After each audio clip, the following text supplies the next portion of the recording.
Hoje vamos contar mais uma das histórias maravilhosas sobre a perfeição da sabedoria, do venerável Nagarjuna.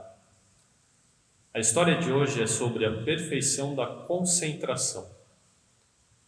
Nas vezes passadas em que contamos histórias sobre a perfeição da concentração, falamos sobre o apego aos 5 desejos. Se alguém quiser atingir a concentração, então deve repreender os 5 desejos, não pode se apegar aos 5 desejos, deve se afastar dos 5 desejos e abandonar os 5 desejos. E quais são os 5 desejos? São eles: desejo pela forma, pelo som, odor, sabor e tato. Cada um deles pode obstruir nossa prática. Também contamos 2 histórias anteriormente sobre o apego aos sons, o apego aos odores, o apego ao tato e como esses desejos obstruem a nossa prática. E hoje falaremos 2 histórias, uma sobre o apego aos odores e a outra sobre o apego aos sabores. A primeira história de hoje se chama Um espírito critica o prazer de um bhikshu pelas flores. Além disso, havia um bhikshu que estava caminhando próximo a uma lagoa de lótus na floresta. Quando ele sentiu o cheiro da fragrância das flores de lótus, sua mente ficou satisfeita e experimentou uma sensação de alegria. Após a sensação ter passado, sua mente desenvolveu um apego por ela. O espírito do lago então falou com ele, dizendo: por que abandonaste aquele lugar sob as árvores, onde sentavas tão puramente em meditação dhyana, preferindo vir e roubar essas minhas fragrâncias? Através do apego às fragrâncias, grilhões dormentes podem ser influenciados a surgir novamente. Então, outra pessoa apareceu, foi direto ao lago e puxou muitas de suas flores de lótus. Ele então começou a cavar, arrancando raízes e caules. Criou uma bagunça caótica e depois foi embora. O espírito do lago permaneceu em silêncio, sem dizer nada. Aquele monge então disse: aquela pessoa destruiu seu lago e levou suas flores. E tu a ela nada disseste. Eu, no entanto, apenas passei pela margem do lago, e então sofri tua censura e repreensão, na qual alegaste que eu roubara tuas fragrâncias. O espírito do lago disse: as pessoas más do mundo constantemente mergulham suas cabeças nos excrementos da contaminação relacionada à ofensa. Eu nem me preocupo em falar com eles. Você, no entanto, é uma boa pessoa que se dedica à prática de dhyana, da meditação. Assim, quando você se apega a essas fragrâncias, isso destrói seus melhores esforços. É por isso que eu o repreendi. Isso é análogo a um pano branco que é fresco e puro. Em seguida, obtém um ponto onde ficou manchado por uma tinta preta.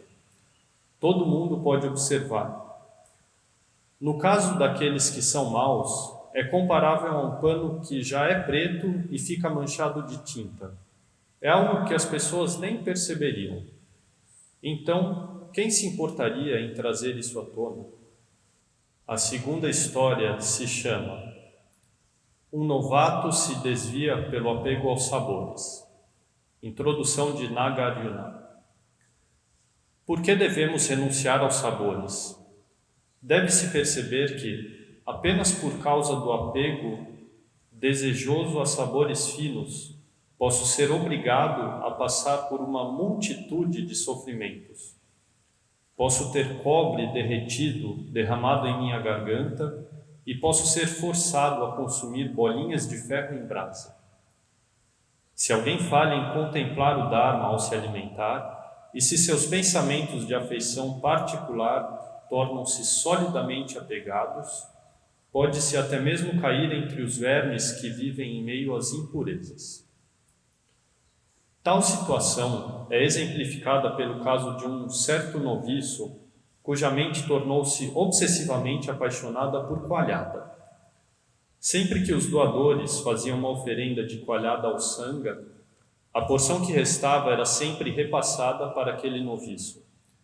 Sua mente tornara-se afetuosamente apegada ao sabor, obtendo tal prazer e deleite que ele não conseguia se livrar disso.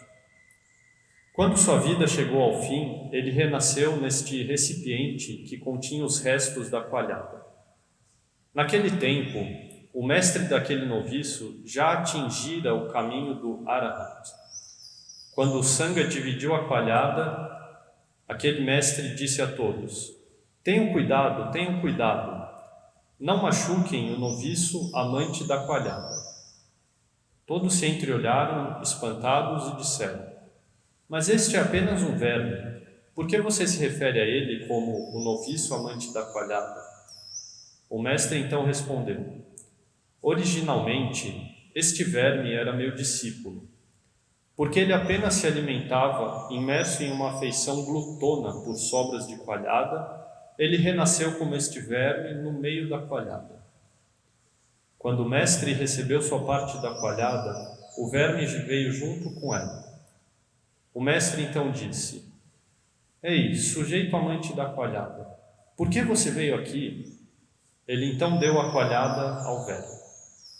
Porque o apego aos odores ou sabores são um obstáculo à prática.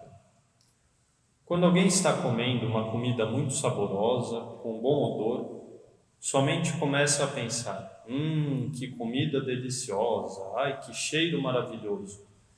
Então em sua mente começa a surgir a cobiça. Essa pessoa está comendo, então de repente ela pensa: eu espero que ninguém mais pegue essa comida, assim eu posso comer mais. Então, aquele prato, alguém pega o último pedaço e a pessoa: mas por que ele pegou o último pedaço? Eu queria aquele pedaço dessa comida tão boa. Então em sua mente começa a surgir a raiva.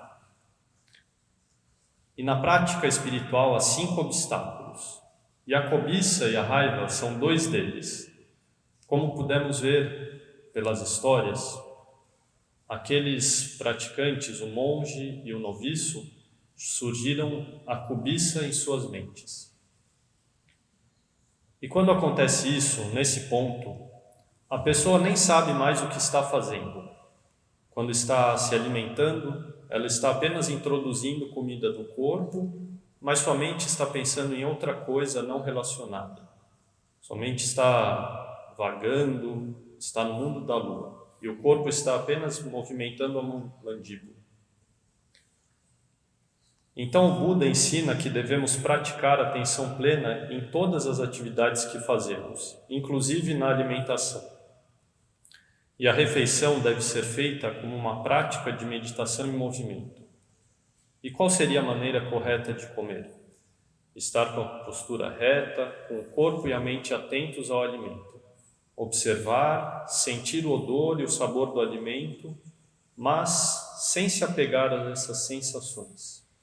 Por esse motivo, há uma prática muito importante que se chama as 5 contemplações durante a refeição. No refeitório do templo, há um cartaz com essas 5 contemplações, que são as seguintes.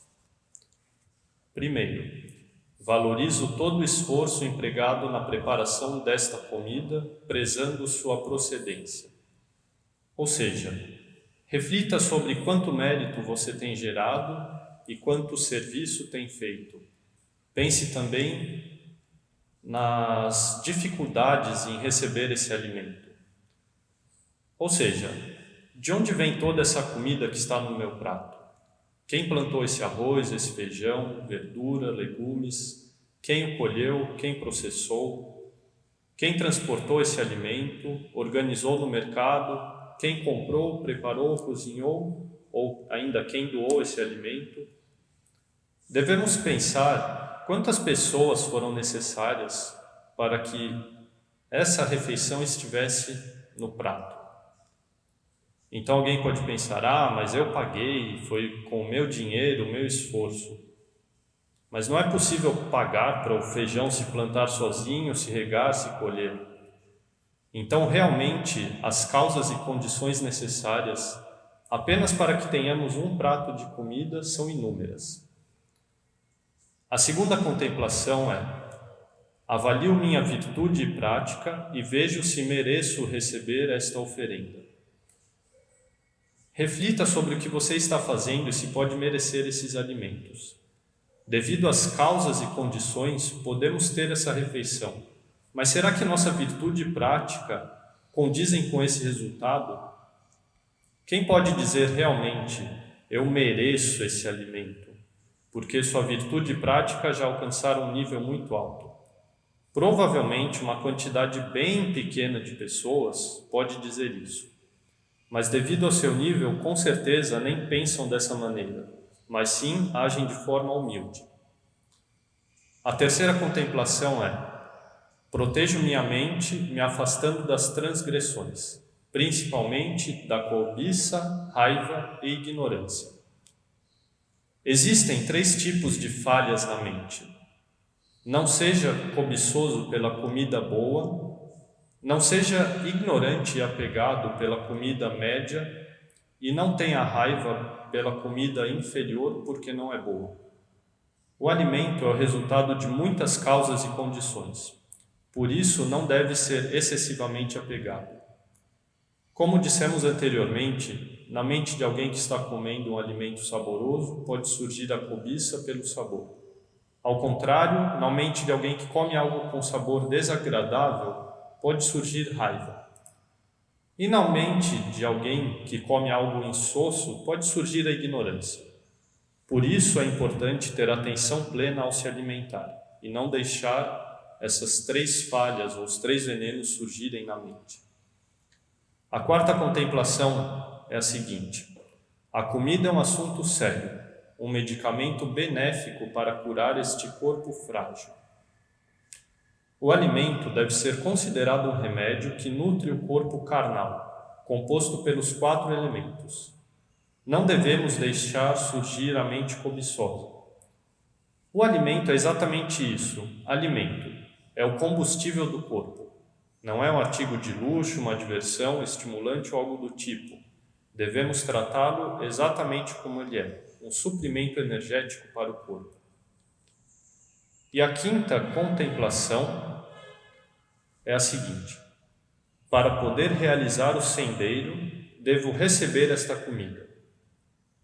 A fim de nutrir o corpo e a prática, para alcançar o sendeiro, então coma esta comida, utilizando o corpo condicionado para atingir a budidade. Após as 4 primeiras contemplações, alguém pode pensar: mas então se eu não mereço, não tenho virtude suficiente, não devo ter apego pela comida e é somente um remédio, talvez então não deva me alimentar, afinal de contas. Mas a quinta contemplação serve para lembrar que, mesmo que seja assim, nós devemos receber e comer esse alimento para poder praticar o caminho. E no refeitório também há mais 2 frases que dizem o seguinte: entre a ida do desjejum e a vinda do almoço, não deixe que o tempo encubra seu rosto. Entre o soar do sino e a batida da tábua, sempre tenha presente o ciclo de nascimento e morte no seu coração. Ou seja, entre a ida do desjejum e a vinda do almoço, não perca tempo, não desperdice o seu tempo. O dia tem 24 horas e a maior parte desse tempo nós normalmente utilizamos dormindo, comendo, trabalhando. E quando não estamos fazendo essas coisas, estamos buscando estímulos, diversão. Quando chega ao final do dia, quantos minutos realmente dedicamos à própria prática? O tempo está passando, mas não notamos. E também, a segunda frase significa que nos templos, nos monastérios, ao início da manhã e ao final do dia, é tocado o sino e a tábua, para lembrar do horário, lembrar que o tempo está passando. Por isso, sempre devemos lembrar que esse corpo, essa vida é impermanente. Podemos estar aqui nesse momento e no momento seguinte já acabou essa vida. Então devemos contemplar e apreciar cada momento, cada acontecimento, quer gostemos ou não do ocorrido, pois em cada momento existe a oportunidade única para a prática. Os monges nos países Theravada recitam o seguinte verso antes da refeição, também é uma outra prática da refeição, que diz o seguinte: refletindo sabiamente, não uso este alimento para diversão, nem para prazer, nem para engordar, nem para embelezamento, mas apenas para a manutenção e nutrição deste corpo, para mantê-lo saudável, para ajudar na vida espiritual. Pensando assim, vou aplacar a fome sem comer demais, para que possa continuar a viver sem culpa e à vontade. Portanto, devemos nos afastar dos 5 desejos e desenvolver a perfeição da concentração.